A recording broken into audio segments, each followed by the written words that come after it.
श्री गुरुदेव दत्त, श्री स्वामी समर्थ.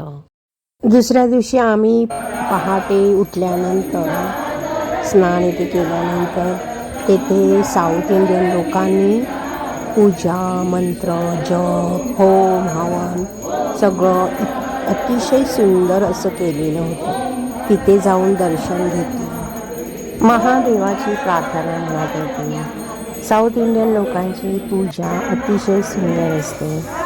ते विधीपूर्वक भक्तिभावाने अतिशय सुंदर अशी देवाची कोणतीही पूजा असून दे करत असतात. मानसरोवर येथे आम्ही चुई कोंपा या गेस्ट हाऊसमध्ये राहिलेलो, कारण तिथे हॉटेल्स नाही आहे. मग आमची इकडचे सगळं पूजा झाल्यावर आम्ही दार्चेनला निघालो. Darchen, which is a base for Kailas Parikrama and Ashtapath Darshan.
Drive from Mansarovar to Tarboche Darchen 35 kilometers.